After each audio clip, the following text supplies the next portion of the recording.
Why do we have to be spiritual when we have everything?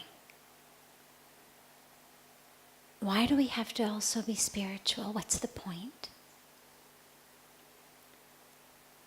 Well, the truth is, we don't actually have a choice. We are spirit. It's not like we make a decision, okay, I'm going to be matter, or I'm going to be spirit. I'm going to be body, or I'm going to be consciousness. The truth of who we are is there regardless of what level we want to understand it or see it. We're not changing who we are based on how we conceive it.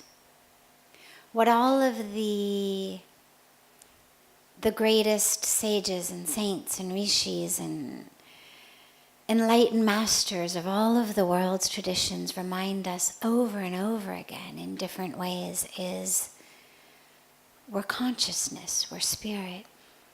The body is a vehicle, it's important, we take care of it. It's a medium through which we experience who we are, but it isn't who we are.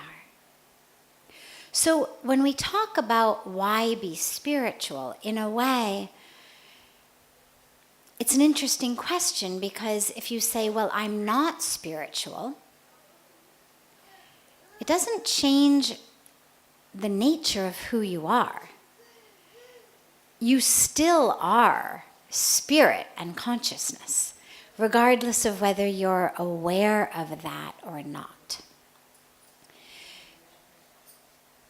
So really the choice becomes not to be spiritual or not spiritual, but to live in truth or not live in truth. It's like saying, I don't believe in gravity. Okay, fine.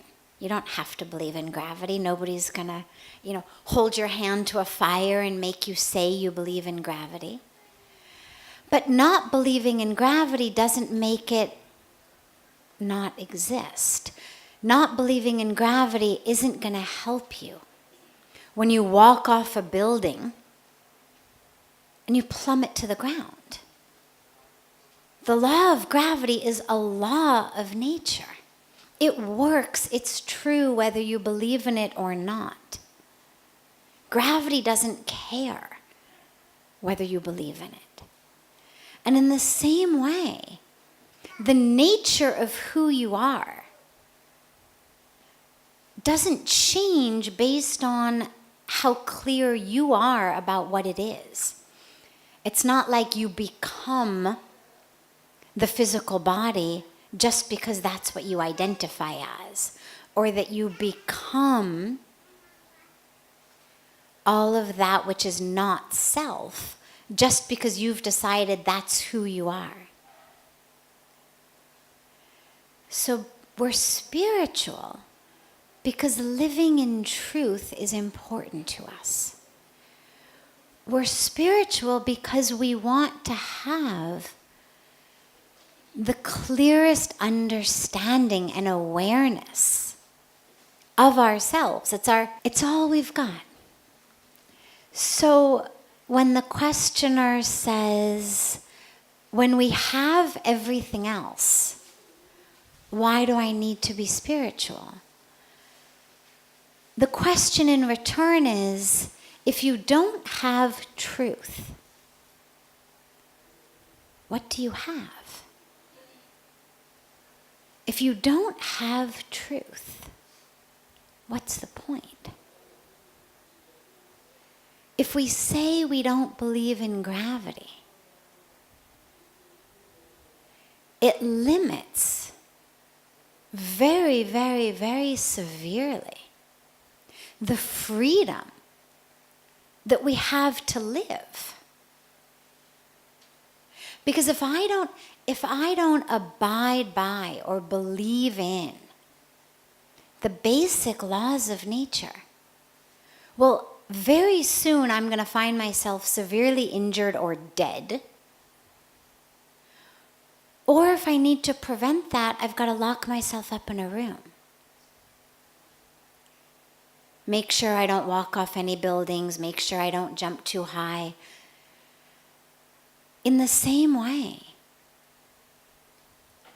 if I don't know the truth of the nature of who I am and what the universe is, I don't have any freedom. If I'm stuck thinking, I am the body, it is all physical, that this is all there is,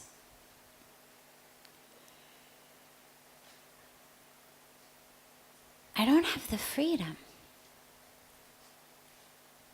to move through the world with choice. Freedom is not decadence. Freedom is not recklessness.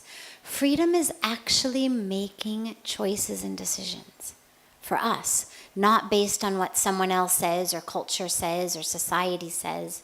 It's making a choice or a decision for me, based on who I know I am. That's freedom. Freedom is not just, I'm going to be a rebel because I want to be a rebel, simply for the sake of being a rebel. I'm going to do the opposite of what you tell me, simply for the sake of doing the opposite of what you tell me. That's not freedom. I'm just as much bound by what you've said as if I follow it. I mean, if you say to me, eat your spinach, and I decide, no, I'm free, I'm not going to eat my spinach, I'm just as stuck as if I eat it, because my choice of whether I've eaten it or not is still 100% dependent on what you've said. In one case, I eat it. In one case, I refuse to eat it. But in both cases, it has nothing to do with whether I want to eat the spinach, or whether my body is craving and clamoring for spinach. It has only to do with what you've told me to do. And with real freedom, it only comes when I stop reacting to what other people, to what society, to what culture, to what indoctrination tell me to do. But I have to have another voice. Freedom is not just saying no. And anyone who's ever had a child, or who has ever babysat a child or taught kindergarten, knows that kids go through a phase of development where all they say is no. Sit down, no. Stand up, no. Okay? Go to sleep, no. Stay awake, no. Has nothing to do with what they want to do, and everything to do with just discovering this ability that I'm this separate being and I'm going to use it to say no. And it's an important stage of development for a 2-year-old. It's not the highest level of freedom. Simply saying no isn't freedom. We have to have something to say yes to. And if we're living in a state of denial of who we are, then on what basis are we going to say yes to anything? If all we're doing is rebelling against the voice of society, or the voice of culture, or the voice of our parents, or the voice of our ego, or the voice of our fears, or the voice of our desires, what are we saying yes to? Life is not about no. Life is about yes. It's just yes to the truth rather than yes to the non-truth. And so what spirituality does is it gives us access to the truth, doesn't change who we are. We are spirit. We are energy. On a physical level, look at us under an electron microscope and what you see are whirling electrons. Look at it according to quantum physics, what you see is empty space. But in that empty space is energy of the spirit. Whether we say soul, whether we say God, whatever word we use, it doesn't matter. That's who we are. Regardless of how many times we shout, I am the body, or I am my career, or whatever. This is not a case where saying something 100 times makes it true.